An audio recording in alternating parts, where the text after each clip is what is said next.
Good evening, everyone. I am Elmo Vance, Mayor Pro Tem, calling this work session of September 26, 2023 to order. Mayor Marshburn informed us that he would be unable to attend this meeting due to a previously planned engagement. Madam Clerk, can we have the roll call, please? Absolutely. Mayor Pro Tem Vance. Here. Councilmember Matthews. Here. Councilmember Singleton. Here. Councilmember Dellinger. Here. And Councilmember Behringer. Here.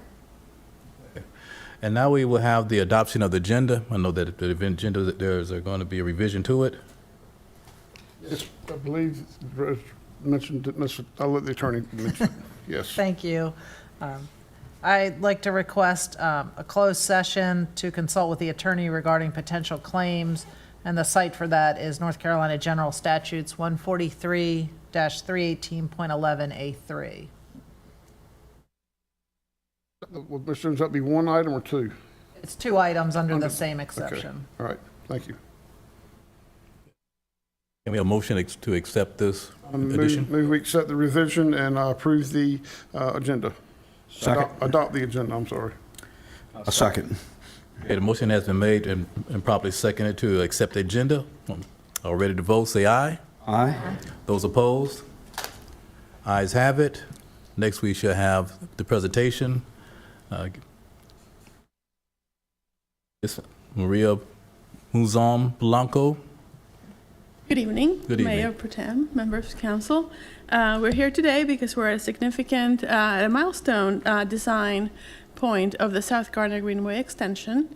And we've had a couple of public meetings, and now we have our design team who's going to bring to you details of the design and then get your feedback and direction as to what next steps we should be pursuing. So I'm going to introduce John Blasco, who's the project manager, and John's going to introduce the rest of the team.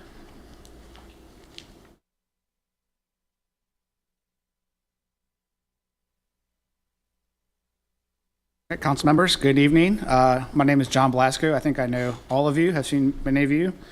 A little weird to be on this side of the podium, but here I am. Landscape architect and senior project manager at Withers Ravenel. I'm joined by Spencer Meekins and Caleb Houston, two engineers on our project as well. So whatever technical questions you may have that I can't answer, they will certainly be able to answer it. As Maria said, we're excited to be here. We've reached 30% complete drawings on the South Garner Greenway extension, and I'll go ahead and give a quick run through of that project. So I think most of you are familiar with the corridor. We are running along Buffalo Road, what we are calling the south side, although it is really the west, south, and east, depending on where you're at. But essentially running from the roundabout at Vandora Springs and Buffalo to Lake Benson Park. This is part of a much larger project. Wake County will actually be extending a greenway from Lake Wheeler to the roundabout. So at some point in the future, we will have a connection from Lake Wheeler to Lake Benson, which I think is a very exciting opportunity for our community. So we're looking at, this is a general idea of what the trail will look like. We're looking at two general sections in certain areas where we're really tight on right-of-way, have some property restrictions. We're showing a 10-foot wide asphalt trail up against a back of curb. So we will be extending curb and gutter the entire length of Buffalo Road from the roundabout to Lake Benson Park. And then where we can open it up a little bit, we are going to create a 5-foot grassed median. We're still in discussions if a more of an enhanced landscape is appropriate or not, but essentially that 10-foot trail with the 5-foot grass median in between that helps provide pedestrian safety, some separation from cars, and just a little bit safer of an experience. I'm going to quickly, these are detailed maps. The green is the Greenway Trail. The red lines are the right-of-way, so we're trying to stay within the right-of-way as much as possible. What these really start to show is where we have some conflicts. You can start to see what our grading limits start to look like, where we have some utility conflicts and such. So starting at the roundabout on the left side of the screen, running to the right, past Buffalo Grove Lane, where this is the section where we're actually up against the back of curb an edge of pavement without much of a separation between the road. As we go along, we start to increase that separation. As we get into what we'll call the first section of the Lakemore subdivision, this is probably the older part of the subdivision where the properties actually abut Buffalo Road. In further sections, as we'll see, there are areas where the HOA actually owns land. Unfortunately, we do have some property impacts. It's just the nature of the beast. We've got about 11 properties in this section where we will need to start to think about right-of-way acquisition and/or construction easements or temporary construction easements. We will have some impacts to the landscape that backs up against these homes. We're at the 30% drawing, so we're kind of early. So our next steps are to help understand what those impacts truly are and how best to mitigate them. But we do want to make sure we mitigate whatever impacts we have.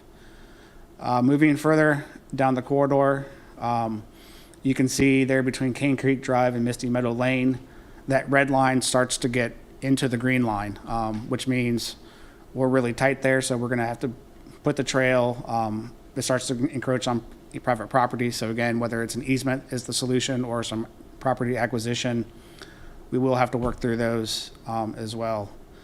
You can also see at Cane Creek and Misty Meadow, and you'll see it further on, we bring the trail right up to the edge of pavement at the intersections, understanding that we do have monumentation for those neighborhoods that we want to avoid. Last thing we want to do is start to get into replacing brick walls and brick signs. So we're trying to pull the trail as far away from those as possible to avoid those impacts. Here we get into where, the little bit newer sections of Lakemore, where they actually have an HOA and they have HOA property, which acts as a landscape buffer between the properties and the road.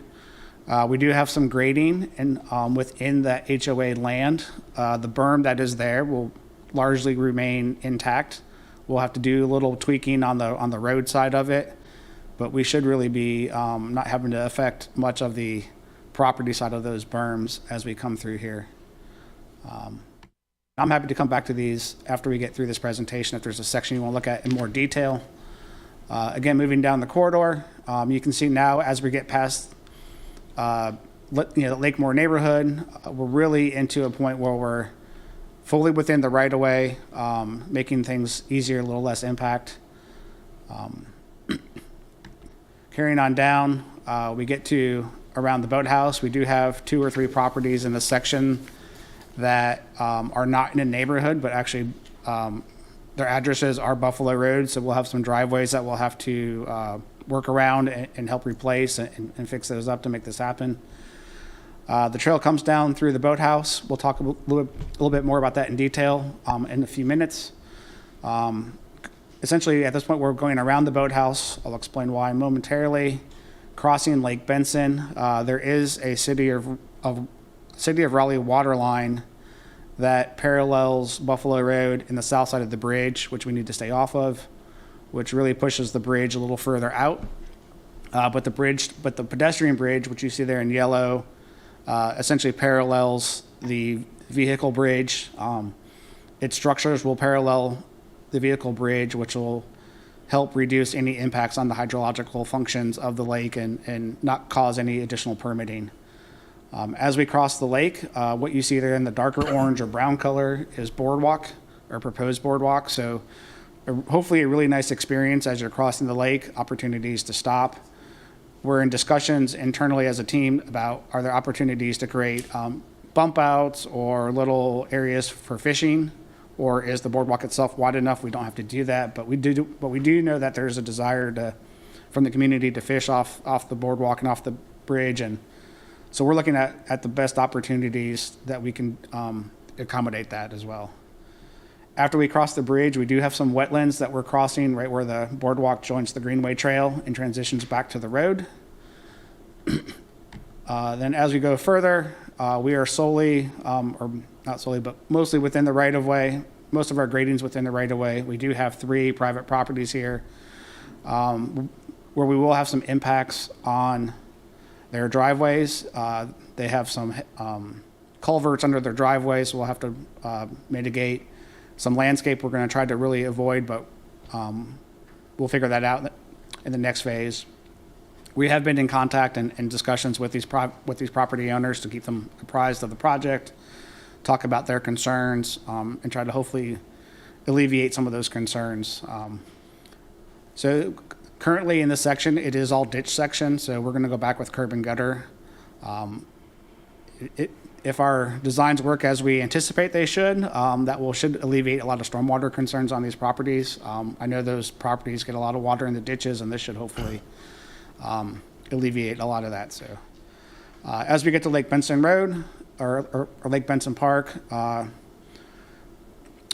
the greenway basically terminates there, and then we'll install a curb ramp on the other side, which will then join with the existing sidewalk that goes into the park and around the memorial. So that is essentially the extent of our trail. Going back to the bridge, we're looking at two different options, and we would appreciate some discussion on what your preferences are. We're looking at two options. The top one is a steel truss. It is what we would call a single span. So you would have an abutment on each end of the bridge, and there would be no abutments in the middle or no piers in the middle. Being steel, it's going to be, fairly maintenance-free, very little maintenance required. It's going to be easy to install. These oftentimes get built in a factory, brought out in sections on the truck, assembled, and placed and put into place overnight within an hour or two or three. Below that is what we would call a steel beam multi-span bridge. The multi-span bridge will have an abutment on each end, and then we'll have the abutments in the middle. And as I said earlier, those piers or columns would mirror what's on the vehicle bridge, so it would not affect the hydraulic functions on the lake. Both are great options. Both are very low maintenance. The steel truss bridge can be assembled and put into place a lot faster. It's fewer piers, but it has a little bit higher cost. It has it's a little bit more constrained into what you can do with it. The railings or the truss are structural, so you can't, makes it harder to do a bump out. Where the steel beam is a little less expensive, you've got some more opportunities to expand that deck and create a bump out for fishing. But it also has those additional piers. It's a little harder to install. You've got to set the beams in place, connect the beams, then build it in place essentially. But both are great options. We can talk through a bit more of those details as you guys have questions. So just a quick little by the numbers. Total linear feet of greenway, we're at around 7,600 feet. So that's a mile and a quarter, mile and a half, give or take. About 627 feet of boardwalk that we're showing, and the bridge itself is about 135 feet long. So some opportunities and challenges of this project. Opportunities, things that we're excited about. For the most part, for a good section, we have that 5-foot landscape strip. We'd love to have a little bit more, but we have that strip, which again creates that separation between vehicles and pedestrians, creates a little bit of a safer feel. There's some really great views along the corridor, especially as you get to Lake Benson. We have received broad public support so far. Public Works has indicated support for the trail and has no concerns with maintaining it so far as we've shown it. A great opportunity is it connects the communities of Lakemore and the houses across the street of Buffalo to Lake Benson and eventually to Lake Wheeler Park. So I think this is a great opportunity to help expand the recreational activities in connections in Garner. Some of the views, that's a pretty view, nice day. You got the, connecting to the different communities. But, like with any project, there's always some challenges to it. Nothing is ever perfect.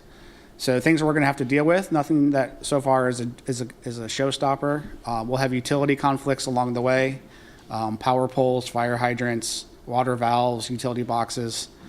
Nothing that a little bit of money and a little time can't fix. We'll have some impacts on private property. So far, we've only heard from one or two folks in the Lakemore section, and they were very respectful and understood the value of the greenway. But we want to work with them a little closer to make sure that we alleviate their concerns. We've got, like I said, about 16 affected properties in total, ranging from, fixing some fences to grading to just maybe making, doing some concrete drive aprons and that sort of thing.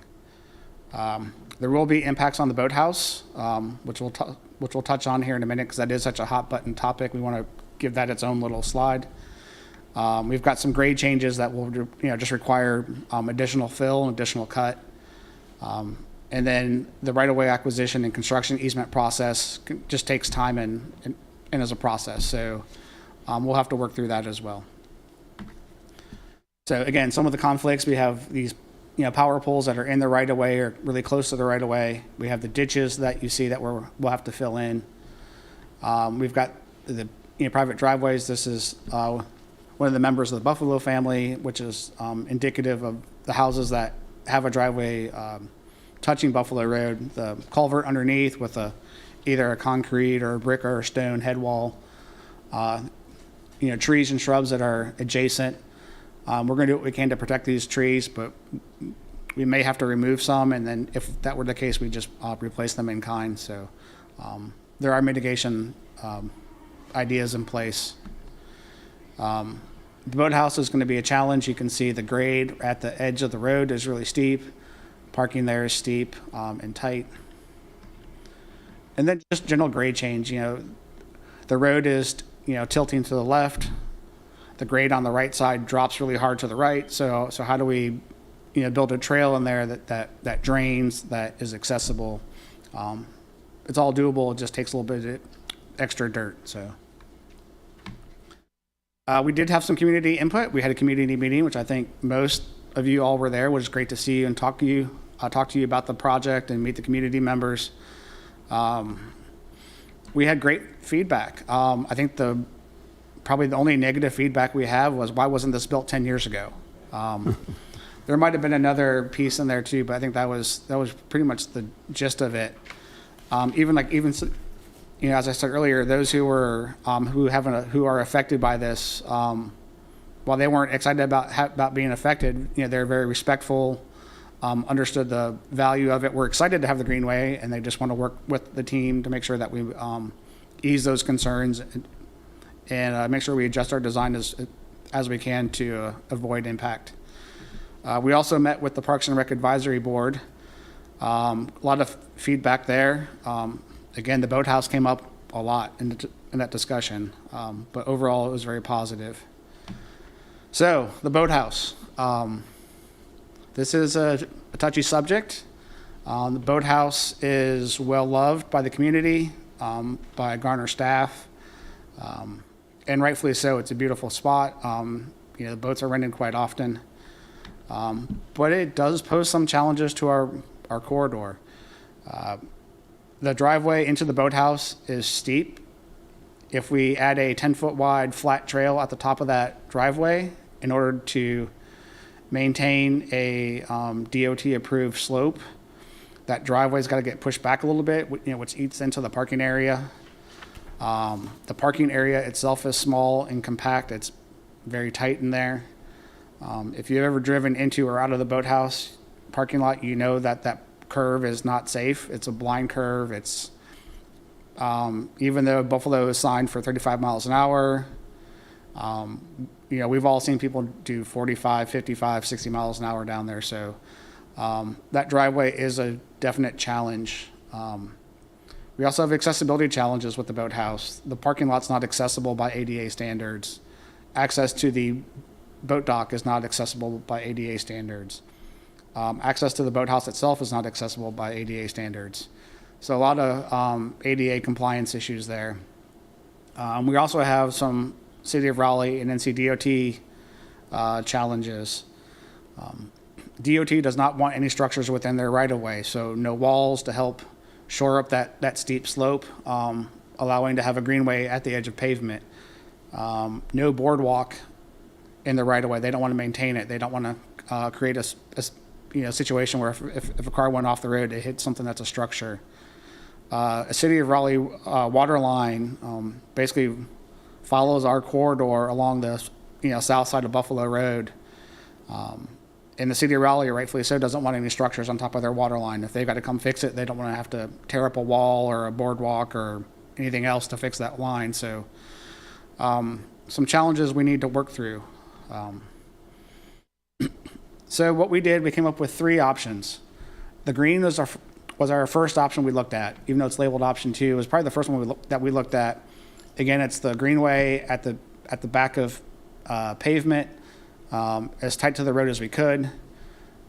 But the challenge with that, again, is if we have a 10-foot wide trail that's flat, it really pushed that driveway to its maximum percentage, which is pretty steep. I think around 28 or so percent, which is really steep. And then aside from that, we've got to turn it off the road as quickly as possible once we get past that driveway to get around the guardrail, to get over the water line, to get over the water valves. You've got a couple big, nice trees in there that we'd have to go through before you get to the lake crossing. We looked at an option, which is what we're showing as our preferred option for the moment, which is labeled as option 1, where we pulled the trail off Buffalo Road as quickly as we could, transitioned to boardwalk, proposing to run boardwalk along the lake edge, around the boathouse, and then as it would cross where the dock is, we would disconnect the dock, install the boardwalk, and then reconnect the dock to the bridge or to the boardwalk, so the dock would still be there, still be usable, and then go across the lake as we have shown. The third option, which is labeled as option 3, is what if the boathouse isn't there? What does that look like? Can we bring that trail off the road outside of those conflicts and run it through the middle of that space? And that's what that might look like. So a couple other things we have to take into account. Stormwater control. A good portion of this project is within the Lake Benson Conservation Overlay District, which is a mouthful. What that means, 6% max impervious surface allowed before you have to treat it. Standard 90-degree curb and gutter is not allowed. We have to use roll curb and gutter, which if you drive through the Lakemore subdivision, that's what's all throughout there. So we've got to work with those challenges. So how do we deal with our stormwater? A couple ideas. We haven't landed on a final solution yet, but we could look at the town owns an acre or so size parcel on Buffalo Road. I believe it was purchased at one point because there was the thought the greenway may go along Swift Creek in that area, but that's not the case at this point. So town does own that. That could be a possibility for a stormwater control measure that we could design in a way that would be beautiful and not just a grass hole, but actual constructed wetland or a bioretention, something that's got native habitat and pollinators in it. We also looked at, the town is building a splash pad at White Deer Park. That's likely going to require some sort of stormwater control measure. Is there an opportunity to over-design that to treat untreated runoff at White Deer that would offset our runoff that we have on the Greenway project? The boathouse, if that were to go away, that parcel, that could potentially be, a stormwater control measure could potentially be constructed there. A lot of big ifs with that right there. If the boathouse were to go away, the current lease says that property gets given back to the city of Raleigh. They do own it. But I think the city of Raleigh, from what we've had initial discussions, would be open to a lot of conversations. They haven't committed to anything. They won't commit to anything, but I think they would be open to conversations about if the boathouse does get relocated somewhere, what can we do with that property? That would be beneficial to us and to them as well. So probably the slide everyone's looking for, the cost. Always a big one, right? So this is a quick breakdown of where we are. Let's talk about the big numbers. In the budget, in the town's budget, the fiscal 23 year to 28 CIP, $5.2 million was allocated. Our 30% drawings right now are showing about $6.15 million. Just a little bit less than $1 million difference. Why is that?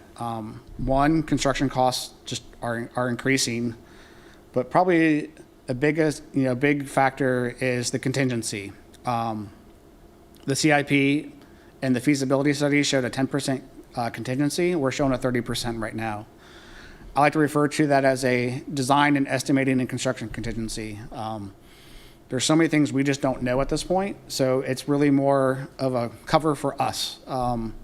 As we dive deeper into the plans, as we dive deeper into this project, there's things that we're going to learn that hopefully that will help cover those things we find out.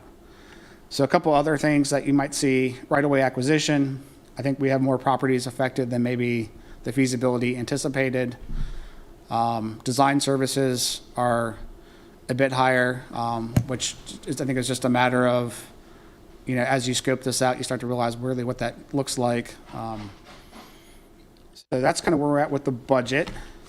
Going back to, dive into that budget a little bit. Just some of the big ticket items are the bridge and the boardwalk.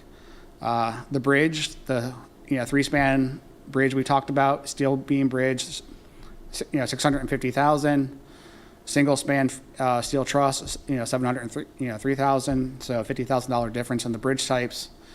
The boardwalk option costs, if you were to go around the boathouse as we're shown in our preferred alignment, $1.1 million in boardwalk costs.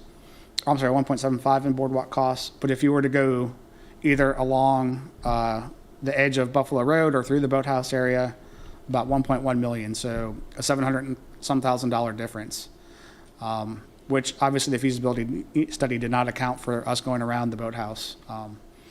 So these are decisions that haven't been fully made yet. That's what we're here to ask you guys tonight, to help us determine what that final alignment looks like. I talked a little bit about some of the unknowns. Stormwater design, that's an unknown. Is it at White Deer Park? Is it the town-owned property? Is it the boathouse? Those all have different cost implications from design to construction.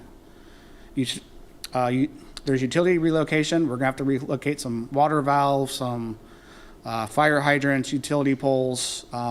We're not gonna know the full extent of that until as we dive into this next phase of design development, taking us from 30% drawings to 65%. This 30% was really about learning what we have, what our proposed ideas are, and then what does that affect, and the next step is to really deal with those things that we've discovered. We'll have some property and easement acquisition. We'll have some fence reconstruction of those private properties. There's always the discussion of pedestrian lighting. And then depending on what we do with stormwater, what we do with the boardwalk, there's always the potential for additional design and survey costs as well. So, when we scope out a project, we try to account for everything, but inevitably, we might miss something based on things changing throughout the process and the alignment changing. So project schedule. We're 30% design complete now. We're looking at 65% complete design around late fall, early winter. So that gives us, we're heading into October, 2 months or so, 2.5 months. At that point, we'll start submitting for our permits. We'll start submitting to the City of Raleigh, to NC.DOT, NC.DEQ for erosion control. We'll start thinking about real estate acquisition, or it always sounds worse than what it is, but could be anywhere from a 6 to 12 month process. It all depends on how negotiations go. We're hoping, since the impacts are minimal, those negotiations will be easy, but you never know till you get there. If all goes well with permitting and property acquisition, we're looking at final design late spring 24, pre-construction summer of 24, bidding fall of next year, and then construction start late summer next, either should be late fall next year or early 25. And again, a lot of that timing is dependent on permitting, right-of-way acquisition, and also funding too. The town, I know, is starting to discuss seeking LAP funding for this to help offset some of the costs or the extra costs. So all depends on if we're successful with LAP funding, what the permit process looks like, because as much as we like to say that we know what they're going to do. The permit agencies are always on their own timeline. So, so that's kind of our overall timeline. And before we open it up for questions, I do want to bring up the Thompson Road Park. We were asked to look at conceptual ideas to extend a greenway from Thompson Road Park to White Deer Park in the Nature Center. So we worked with Maria and Katie and their staffs to come up with some ideas. What we landed on is essentially, excuse me, is a trail that is on the north end of Thompson Road Park. We looked at the south end along the driveway, but from what we can tell without a survey, the driveway is just too close to that property line to get a trail in there. So we moved it to the north, followed along the woods line, then kind of weaved it through the woods to deal with the topography within the woods. And then we're showing two options on the green one, what I'll call option A1 and A2. A1 has a single stream crossing, lower cost, lower experience. A2 has two stream crossings, more cost, but also the potential for a better experience with boardwalk and bridge. Both would connect to the South Garner Greenway at approximately the same spot. The purple pink trails that you see on there are some social trails that we mapped. There's a lot of social trails. By social trails, I mean informal trails that residents have forged on their own. Sometimes they're good, sometimes they're not. I think, if there's already some out there, maybe that's an opportunity to make some connections and to help formalize the trails through that area, maybe make a more robust trail system through that part of the park. And then the brown lines are the existing greenway. So it would connect just past the bridge over the creek, and then we would that would be our ultimate connection into White Deer Park. So both A1 and A2 are not too different in terms of length, about 3,500 linear feet. And this is just a high level look using GIS data. But it starts to give an idea of what that trail section could look like. Maybe get a little excitement to see how we can connect the Thompson Road neighborhood over to the park. So with that, I will open it up for questions. And I will admit that the llamas are pretty cool. If you haven't been on Buffalo Road, they're always out there at the fence, happy to see you, which is they're Thank you, Mr. Velasco. That was a very thorough report, and at the Citizens Information Workshop, it was well attended and well presented.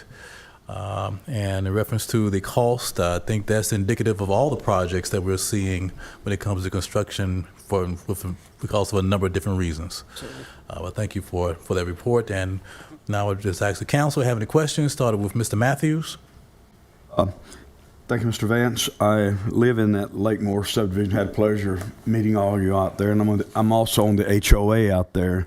And as you said earlier, everybody out there is excited about getting this through because, being in the city limits and taxpayers, they said it's about time that we stop taking our life in our own hands trying to cross over that bridge down there. But it was received very well. All the feedback I got was very positive, and everybody's excited about it. I know like Mr. Vance said, anytime you develop something, there's always some little bumps and things you got to deal with, and I think we're all aware of that. I think the boathouse is an issue that's first of all, it's outdated. It's just dangerous to begin with. And one of my colleagues, I think Mr. Singleton, was talking about, and he can speak to it himself, but if the extra cost to go around that boathouse and what have you, it would probably be an opportune time to relocate the boathouse more to the park side where it would be used. Eliminate all this hassle and that extra dollars and cents trying to do that boardwalk, which would trim our costs down considerably. And I think if we're going to do anything, now is probably the time to really take a look at doing that. And because it's just a little modular building, so that would go away. And the dock does float. We just got to figure out how we could work that out on the other side that would be more user-friendly. I think by moving it, all the picnickers and the kids could go down, walk down that way and rent canoes and kayaks, and we'll probably see the boating business triple by moving it over that way. So I like everything that's been presented. I know we've got some things we've got to deal with, but now's the time. And rather than do a whole lot of roundabout stuff on that boathouse and deal with all those issues, I would just encourage my colleagues to let's look at now. Probably is a good time to move it, and let's do this thing right and not put a Band-Aid on it. Let's just make it right straight to there. That's all I got, Mr. Vance. Thank you, sir. And I also like to add in not only the boathouse, but you also want to discuss about the bridge as well. Correct. About the bridge type and. Yes, we would appreciate any opinions or thoughts on bridge type. Again, they offer different costs. They offer different opportunities for expansion. They offer different opportunities for ease of construction and ease of placement. So I'm happy to talk a little bit more about that in detail as questions come up. But yes. Okay, we'll go back to Mr. Matthews. Have any questions about the bridge? We said something about the boathouse itself. I like both of them, but cost being a big factor here, that's a big consideration. But everybody's looking forward to that bridge. Like I said, standing on it, especially potential of fishing and fireworks and bird watching and everything else. It's going to be quite a drawdown, and I'm just more cost conscious than anything because we can see this thing through. And I'll kind of yield back to my colleagues on that one there. So I'm flexible on that one. Yeah, I will offer up with the steel beam multi-span bridge. It is lower cost. Maintenance is going to be similar. One of the negatives about it is the construction time period. We will have to either route we'll have to shut Buffalo Road down for a period of time to place that bridge. It's likely that one or two cranes would have to come in and lift those members into place. The steel truss bridge can be set in place probably in a single night. The steel beam bridge may take longer. So that's something I think you should be aware of, is that there may be longer impacts to Buffalo Road enclosures. I think we would, as we get further into design and get closer to that construction period, really think about how do we stage it, and is there a way to reduce those closures so it's not closed 24 hours, but maybe it's night operations. But there is a longer implementation time on that steel span, on the steel beams multi-span bridge. Okay. Mr. Singleton? Yes, sir. On the multi-beam bridge, I'm in favor of that. I'd like to see the bubbles for fishing down at the Crystal Coast. If you can cross over from Moorhead to Beaufort, Radio Island, they built a pier the state did out there, and it has the bubbles in them, and I think people like that. If we want to be real effective, we can do that on July 3rd. The road's already closed. We can do it then. And then you can launch the fireworks from the cranes and See that, right? We can kill two birds with one stone. Questions, I've got several, and I want to get them all so others can ask. Now, when you talked about when we cross over and you go onto the 3 Buffalo properties, you'll take the valley curb and gutter all the way to the entrance there, just on that side, right, John? It'll be on that side, and it'll stop when it gets to the driveway to the park. yeah, let me see if I can bring up a photo that kind of shows it a little bit. So what we'll have here, so this is the Buffalo family's properties. I can't remember if this is the middle one or the one towards the That's the one closest to the lake. closest to there. the lake. Okay, Yeah. so we will have, because at this point we are still, we're within the Lake Benson Conservation Overlay District, so it'll be roll curb from the entrance of Lake Benson Park down to essentially where the greenway starts to turn away from the bridge and then cross the lake. On that side, just that far, okay. Correct. And what we're also, while we're here, that's a good, kind of leads me to the next point. We're also going to work with the families a little bit too to help put a little extra concrete paving in for their mailboxes, so the mail truck has a foot or 2 or 3 to kind of get a little bit off the road. They did express some concern that now the mail truck does kind of pull off the road. They can check their mail without actually having to step on the road. So we want to make sure we try to help, give them a safe place to do the same. We talked about pedestrian lighting, so I'm assuming with pedestrian lighting, you're talking about lighting, getting a lighting plan from the roundabout all the way down to the entrance to the park on that side of the road. I'm just assuming I want to ask that. Correct. So the lighting Pedestrian scale lights is not definitive. It's been discussed. There is a cost to it. One is at a priority of council that it is lit. What we would probably consider is the pedestrian scale. So the poles are going to be lower, probably in the 15 to 20 foot range. They would likely be a lease situation through Duke Energy. They offer a variety of different fixture heads. I'm assuming we would probably look for something a little less roadway, a little less industrial, and something a little bit more decorative. But it'd be more geared to providing light on the trail rather than light on the road. And I'll touch on the boathouse. I remember a few years ago that managers at the time, they wanted to close the boathouse and be done away with it, and the council said no, we're not going to do that. It's the only water amenity we have. So I agree that it's, we could save some money on some options on the bridge, but if we move the boathouse, we're going to spend money. So just remember, when we save money here, if we relocate it, we talked about years ago. I remember when Ms. Todd was the manager and Mr. Maynard was the Parks and Rec director, and we had a plan to build a new boathouse for about $250,000, $300,000. That was a long time ago. I think what we should really strongly consider is if we can relocate it, because we got to get agreement from Raleigh to relocate it. And, if, I hate to say this, but if you have to miss part of the season, relocate it and everything, that's just a sacrifice we got to make, because it'll make it safer in the long run. And I think we just have to face that. It may miss a season or part of a season or whatever, but to get it in the right place. And I asked you also at the event down at White Deer about parking, because the parking, you believe the parking that we have in place would be okay to accommodate what people would do there if the boathouse got relocated to that size. I'm sorry. If the boathouse is relocated, I would recommend that property just gets closed down. Parking there is tight as it is, boathouse or not. So I think, if we're going to talk about running the pathway through the middle of that parcel, that takes away all parking in general. And I meant parking on the Lake Benson side. I'm sorry, I wasn't clear. There'd be there's enough parking available to accommodate the boathouse being over there. At the park? Yeah, yes. That's something I don't know. I would recommend a feasibility study to understand, where the boathouse best fits, where parking is available, how does that affect stormwater, how does it affect a lot of different things. But I would recommend a feasibility study or a master plan. You showed both, if the boathouse is moved, that could possibly be for stormwater or the town property, but you said that would be only about 2/10 of an acre, would not be a very large. Yeah, I apologize for the confusion. What we, from talking with our stormwater group in the preliminary design phase, is we would need about 2/10 of an acre of open water, or not open water, but 2/10 of an acre of normal pool area. So I believe the boathouse area is about 1/3 of an acre, if I recall looking at maps recently.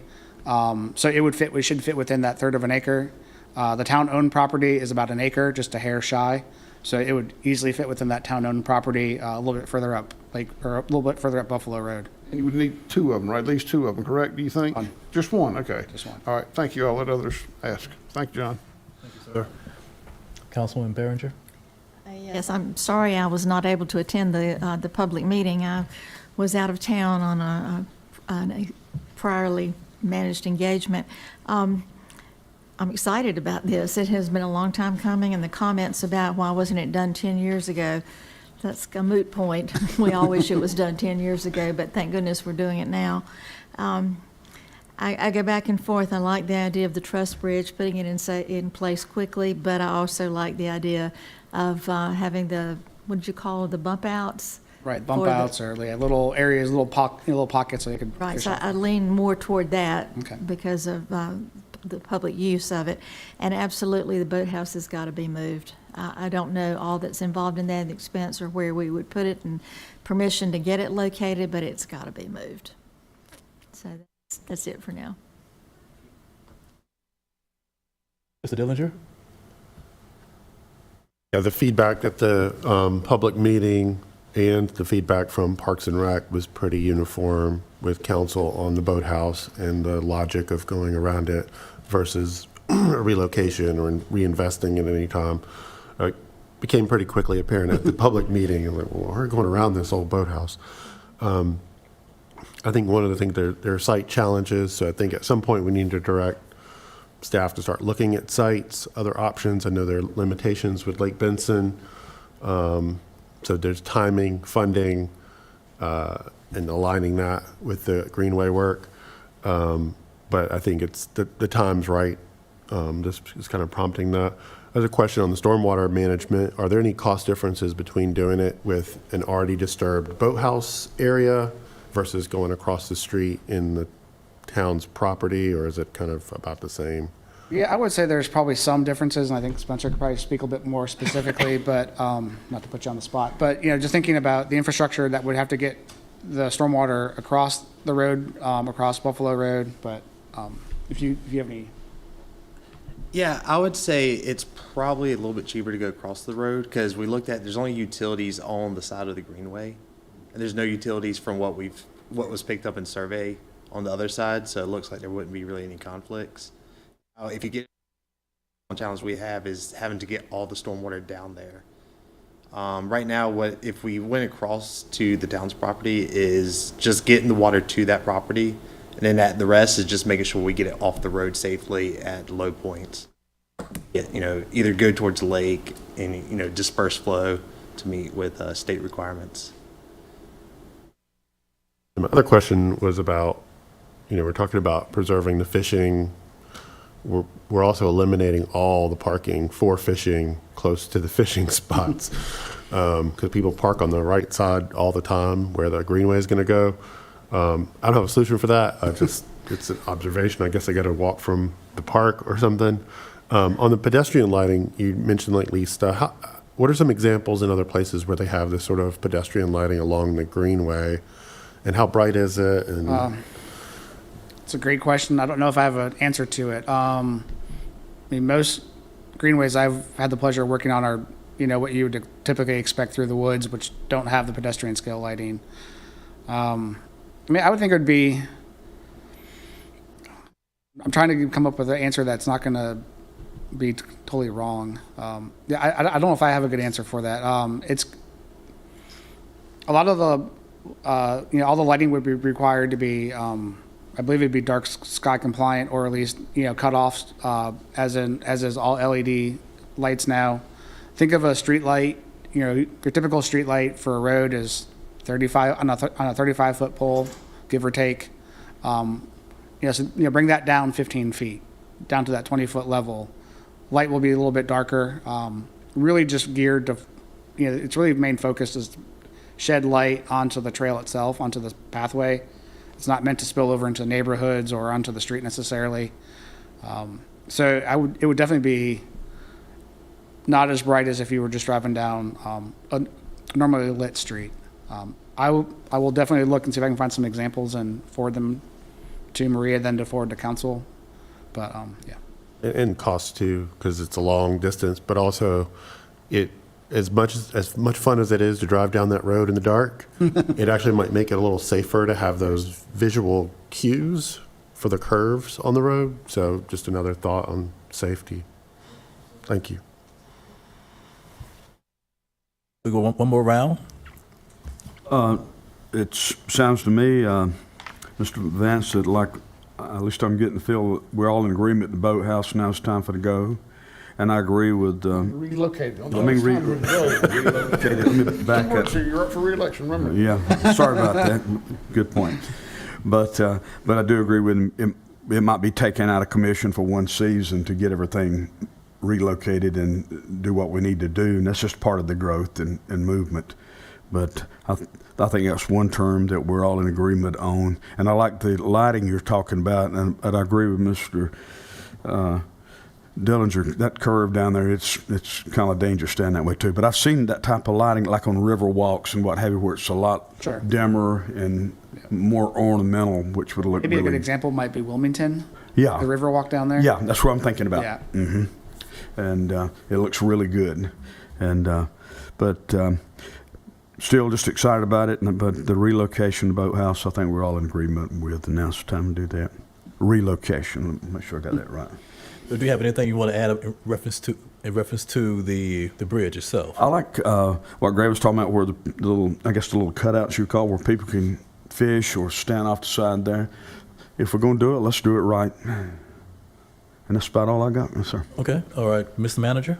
Yes, I guess part of my job is to just remind everybody, with the relocation of the boathouse, we currently don't have any funds set aside. It is in the CIP. I don't remember at what cost level, but I mean, a boathouse can range from cheaper to, or not cheaper, but less expensive to, more expensive depending on how elaborate it is.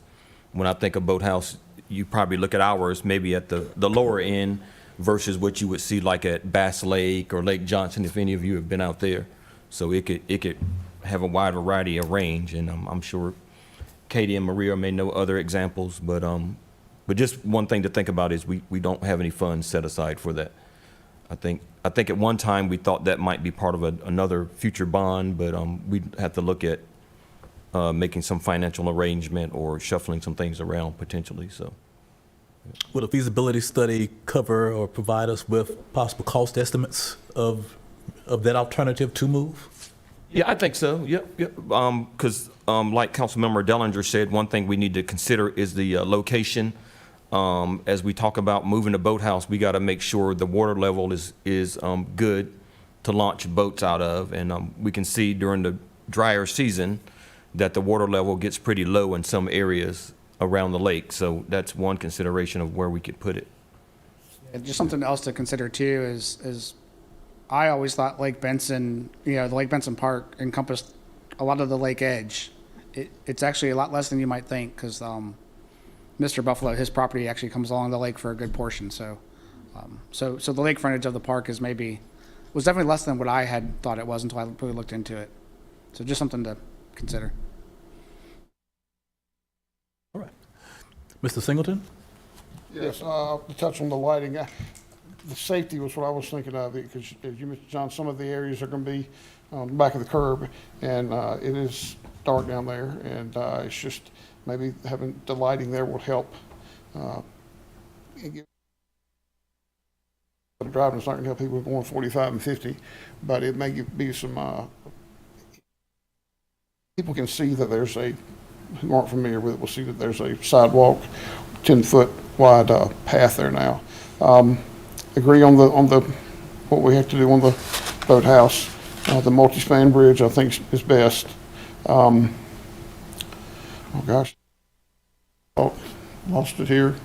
Well, most important things is that at the meeting I was talking to you, and what Raleigh is going to, what the county is planning to do is come up Vandor Springs, cross over some down there at Vandor and Old Stage, and come up and where the current sidewalk is, make that the 10-foot path all the way to the roundabout. Is that correct, John? Correct. Yeah. They'll come up. They'll basically hit Old Stage Road at Vandora Springs, cross Vandora Springs, and then run up. Basically, my assumption is that where the sidewalk currently exists, they would probably replace it with a 10-foot wide trail that would tie into our trail. On the other side of Old Stage Road to Lake Wheeler, it'll be a 12-foot wide trail. 12-foot wide. 12-foot wide, but I think it would make the most sense to make it 10 foot from Old Stage up to the roundabout. So that way it's all consistent from there to the lake. Thank you. I'm glad Mr. Dellinger brought up the concept of the lighting. That is, definitely something we need. And I think we need to mark this day in history that the council members are all in agreement on the same issue. Don't mess it up. I won't mess it up. That's all. Well, the mayor pro tem hasn't weighed in yet, so we, He's the mayor tonight. Don't worry about him. He's facilitating. Mr. Dillinger? Yeah, those are pretty much all the comments I have. I think the multi-span is the way to go just for customizability, and doing some different things. But I think sort of creating a timeline for the boathouse relocation, like roughly, and so we can see that in parallel with the proposed timeline for the Greenway, so we can kind of have an idea of when it would be out of, it's probably going to be closer to 2 years being off, if that. And I think in other conversations I think I had with Mr. Singleton at the event, public event, was with the new boathouse, kind of keeping it small for now and keeping the same functionality, but having a footprint that could accommodate something larger in the future. I think that makes sense. But that's all. Good job. Yes. On the, back going through the Thompson Road, that is all town property. Oh, that's town property, no issues at all there. Correct. Okay, and here's a little interesting story I bet no one else in here knows but me. When I ran many years ago, there was no master plan for Lake Benson Park. And the one was done, and there was the nature center was out at the point on the lake on that side. There was a nature center out there, 2-story, this, that, and the other, that many years ago. Now, supposedly that plan got lost and nobody can find it, but I can assure you that it was there one day. But that was talked about, and then of course when it went to White Deer, went there where it's well served, and it's the center of that park. So it's just interesting to think all those many years ago, because Lake Benson Park was the shelter and the restrooms and the trail going down to it, and that was it. And we made the improvements and changes in the 90s. So it's, I can remember, of course, when it was the hog farm and the strawberry farm. So not many people in here can remember that I either. remember the strawberry farms. I remember picking strawberries. Well, there. down there near the lake, there was a dam, and there's a little cove. And, one time somebody mentioned to me, that'd be your ideal place to move your boathouse. And I don't know, we got to get professionals in there to tell us what to do, because the water doesn't recede out of that, stays in that little cove a little bit. But anyway, there was another dam near that's you can hardly see now. Yeah, that was almost in the middle of the meadow. But there was one significant one down there by the lake that Mr. Buffalo had. And I know this because my brother kind of idolized Mr. Buffalo and worked on there at the hog farm with him when he was a teenager. So he took him down there many times because he couldn't drive and dropped him off to work. So it's hard to believe that's what it was there one day. And I give the people who were on the council and the staff then the credit for seeing that vision, because that was a grand slam over and over. I think we talked briefly about the other land the town owns closer to 50, and that none of that would be, it's too close to the spillway and dam to do anything over on that side, correct? I don't know. I would have to look at it again, but yeah, I think it's probably pretty tight over that way. Are you referring to the Laos property? Yes. Yeah, yeah. We don't actually go into the lake, so it would be on Raleigh property. Isn't that the case all the way around the lake? Yeah, I believe Raleigh owns is true. around the whole Even lake. if we did it at Lake Benson, we'd still be Yeah, I on think- Raleigh property, Yeah, right? But I think Raleigh would be open to us having a boathouse in that area. I think some of the things, in the feasibility study will bring some of that out, is the view, the access, staff being able to see the open expanse of the lake so you can see who's on it and all that kind of stuff. So just a few things to think about. Yeah. And we'd have to work with some other partners if we were to put a boathouse on that side too, so. We'll have to Triangle work Land with, Conservancy, yeah. and we'll have to work with the different partners too. If and once the boathouse does get relocated, are they comfortable with our proposed improvements on that parcel? Because they do own it, so it'll have to be just elevate those conversations. Ms. Belasco, you mentioned in your briefing about LAP funding, locally administered project funding for this particular project. Do you have any idea about the percentage possibly that would be if we get any? Yeah, we just attended a training session on LAP for sidewalk and sort of pedestrian transportation projects, which this one could be considered. It's an 80-20 maximum match. So it'll be 80% LAP, 20% town. That's the sort of ideal, but it certainly could be less than that. It could be 50-50, it could be 20-80. It depends on their funding availability and whomever else is applying, how competitive we would be, more than anything. An application process starts when for this? It's current. I think there's, they had a deadline for sort of, are you interested? Are you thinking of applying? And we did submit information. And I want to say the application deadline is in November? October. October? Yeah. All right, thank you very much. Okay, are there any more questions? One last time? Okay. Well, Mr. Belasco, again, very good briefing. I think that you have your marching instructions here in reference to Wonder Bridge, also stormwater, and also the boathouse, which I believe the council would need to discuss further, or in reference to the feasibility study for that. Am I in order to say that? to say that we will need to discuss whether to do a feasibility for the boathouse at this time or a later time?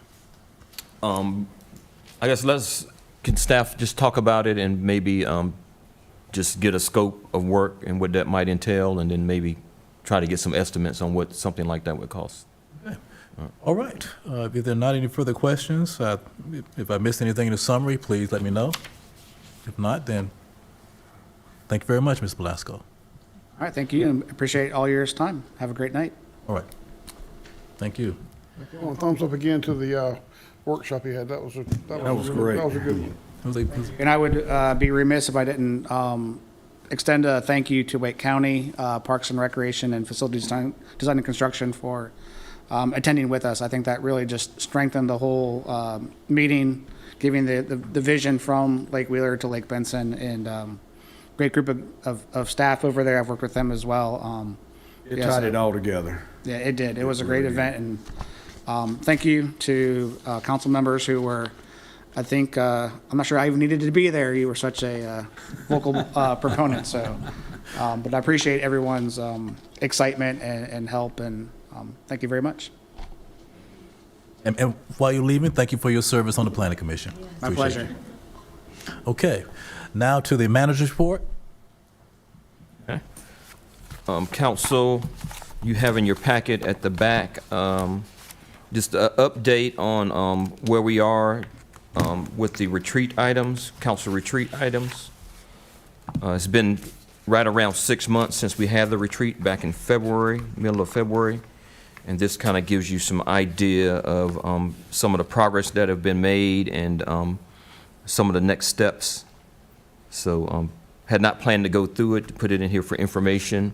If there's anything you have a question about, either now or later, we can answer those. A lot of these steps you can see some had to do with growth and development, the CLUE initiative, since that's one of the big things we were doing during the year. Some economic development items in here, some small area studies, which I know we're moving on one of those. Some things we got to think about as 540 takes shape. Then we have affordable housing. We just recently had an affordable housing workshop, and we already engaged Rebuilding Together there. The IT director is still communicating with Morrisville on the smart initiatives. Matter of fact, email came through today.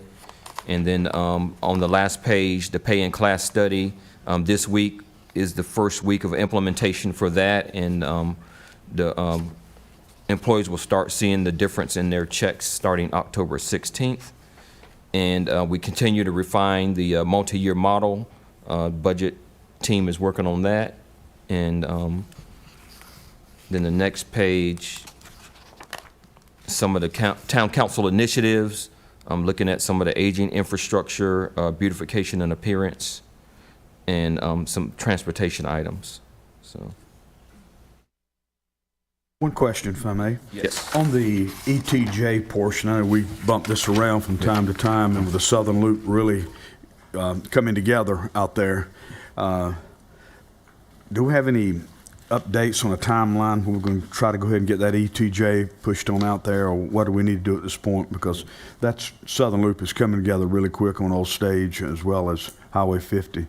Yeah, one of the Rest of the loop as well, they said 2028 to get it up to 87, so.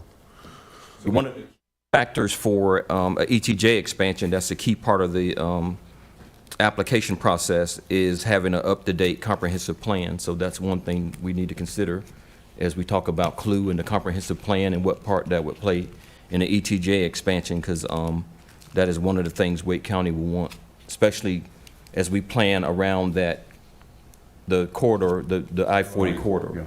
So when we get that, we plan to, once that project's completed, we plan to start on the ETJ expansion. Okay, that's what I was looking for, kind of, is there a timeline? I don't have a timeline, but we're trying to do it in steps, so.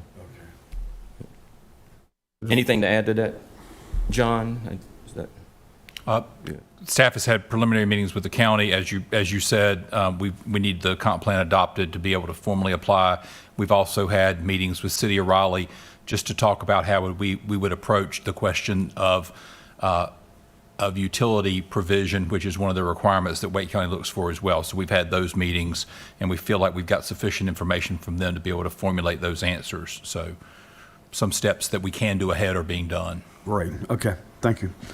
A follow-up to Mr. Matthews' question on the ETJ. So what is the timeline for it? I know that it's dependent on adopting it, but do you kind of create a timeline and say adoption plus 1 month, plus 2 months? So what's sort of the trajectory and timeline? Like,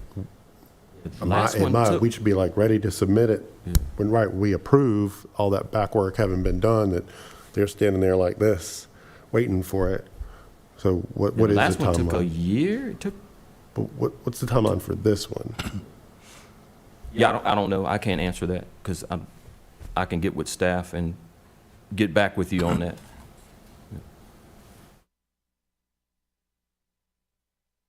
The question on the multi-year model, is that the budget in the CIP? Is that kind of captured into one? And is the expectation to get an update on that in maybe the second quarter of 2024, right after the beginning of the year, before we get into budget season, so that's not the first time council seeing it once the budget starts? Or what's the timeline for seeing an update? Yeah, we could do that. I'll talk to the budget staff about that timeline. We typically, try to engage Davenport on some things right around when we're doing budget anyway.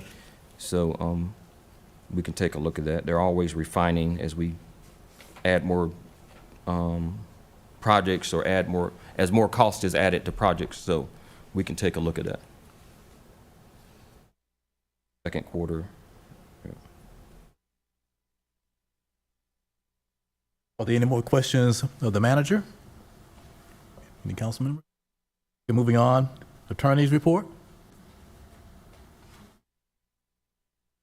Oh, I'm sorry. I was writing. So there's a pending agenda report. Okay. Also included. And you have a couple of public hearings potentially coming to you next week. And a couple of other things there. And then we have a reminder that the October 5th meeting is on Thursday of next week. So just a reminder to the public. It's been advertised that way since the agenda was adopted, the meeting schedule was adopted. So just a reminder. And then one event to mention, the Trick or Eat food truck rodeo will be this Friday downtown from 6 to 10. So just want to remind everybody to come out to that food truck rodeo. A question on the upcoming agenda. I see the clue adoption is at the 17th. When will the final draft of the plan be available for review prior to that adoption meeting? I don't have a date. I'll find out when it's going to be and follow up with you. Because it needs to be at least a couple weeks ahead so that it's 200 some odd pages, and then there's the matrix that needs to be reviewed and the land use map. So I just want to make sure it's ready for our perusal and public review before we go into that meeting. I also have a question on October 5th. Would it be possible during that meeting to get a rundown of the development projects in the pipeline? I've had trouble finding it on the back end, and I think it might be helpful for council to kind of see what's coming at us over the next several months, and volume, number of units, just general rundown of what's in there would be helpful. And it's kind of a light meeting, so probably the best time to do it.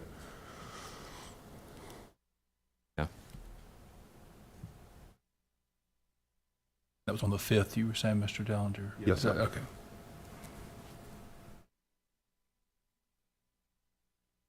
Okay.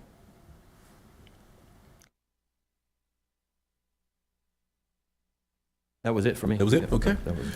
All right. Any questions for the manager report? Move on to the attorney's report. If not,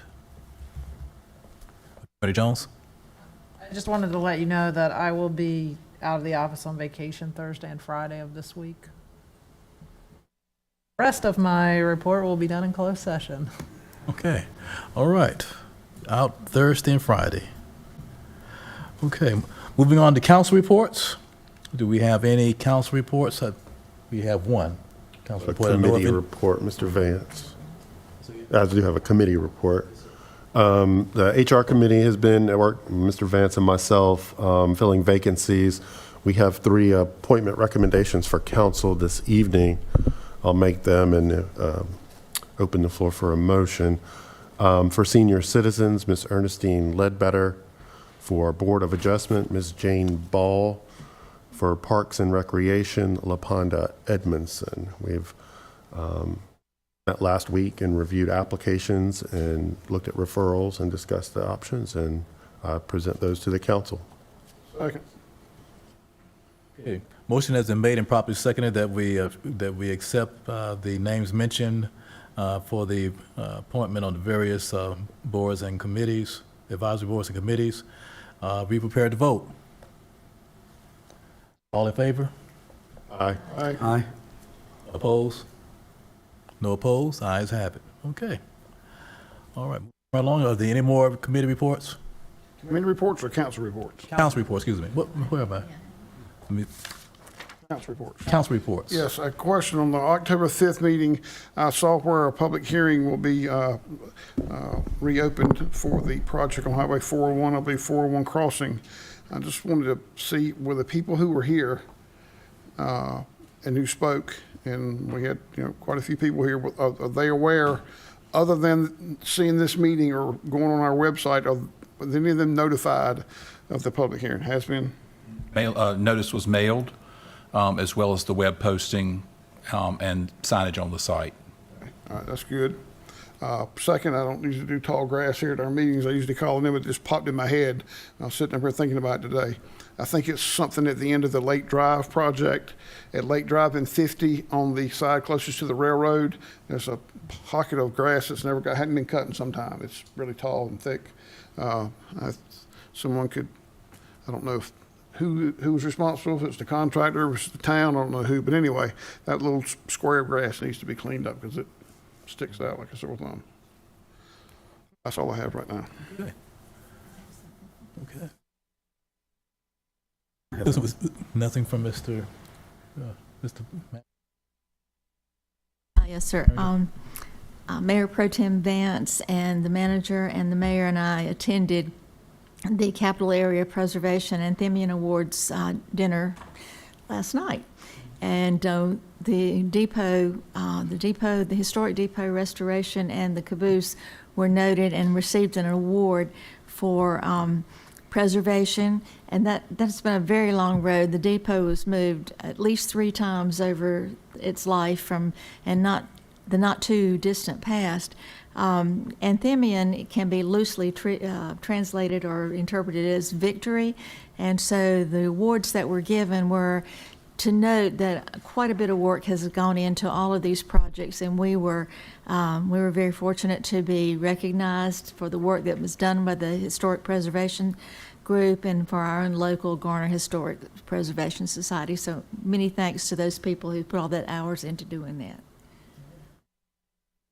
I'd like to add it was a very good event. Garner was very well represented, and the history of the depot was something that I learned. I didn't realize it had been moved around so many times to end up where it is now, to be what it is now. So it was a very good moment in my mind for the town and for all those who volunteered to achieve placing the depot and turning it into a museum and to what it is now.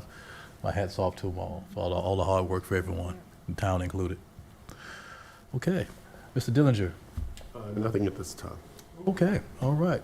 Moving right along, we have a closed session, and we have the sites for that. Yes, Mr. Mayor, Mayor Pro Tem, I move that we go into closed session per NC General Statute 143-138-11A3 to consult with the town attorney on 2 possible items regarding potential litigation. A motion has been made. Do we have a second? Second. Second. All in favor? Aye. Okay, aye. Okay. So we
message, you can go ahead. Okay.